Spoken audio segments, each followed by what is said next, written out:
Hello mga kapango, tara at mag-Ilocos Empanada and Lasagna sa Teacups. It's me, Luna, another day, another mini vlog.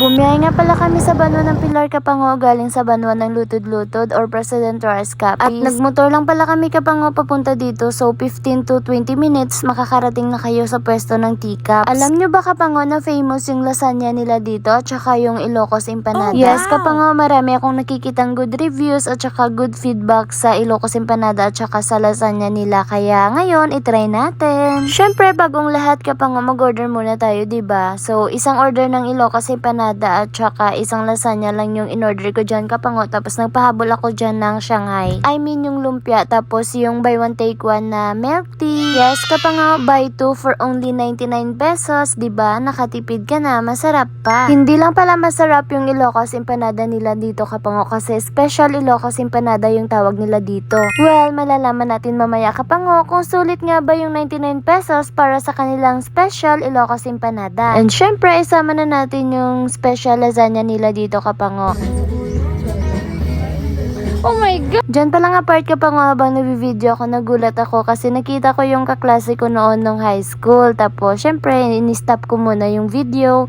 Alam nyo na, mayayain pa konti yung pango ninyo. Syempre, nagkamustahan naman kami dyan Kapango at kunting usap lang kasi hindi ko na sila nistorbo dahil kakain na din sila at kakain na din kami. At ito pala yung view Kapango dito sa Teacups, diba? Napaka-aliwalas at saka ang ganda ng ambience. Tapos may kaharap ka pang pugi. Oh, nano! Ilocos Empanada.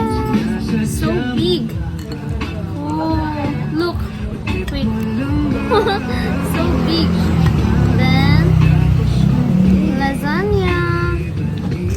And Shanghai.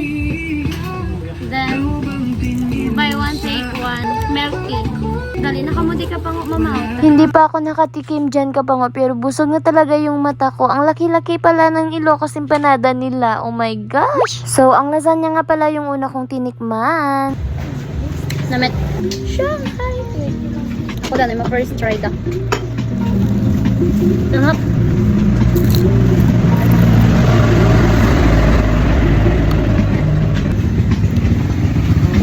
Namit, may gulay.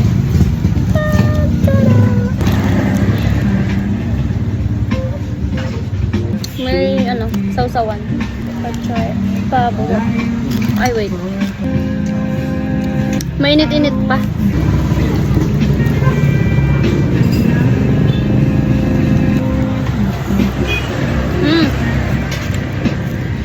Crispy namit.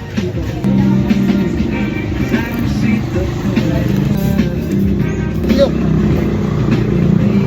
So big. Talaga na?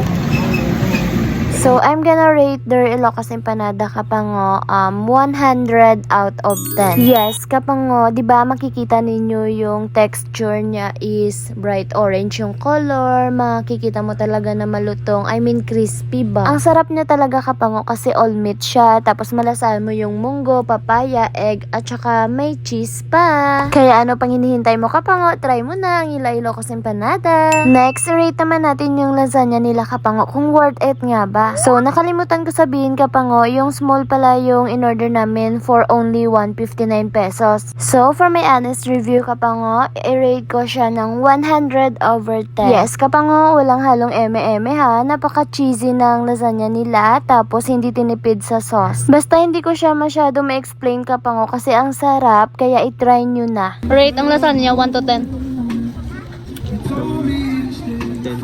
Why? Naman 10. Dapat may explanation na iya. Kaya ang how about the Ilocos Empanada? Bite 1 na? Sino bite 1?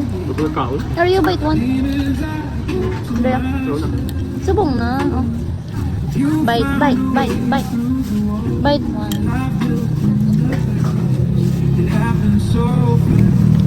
Ay, ako man. Bite.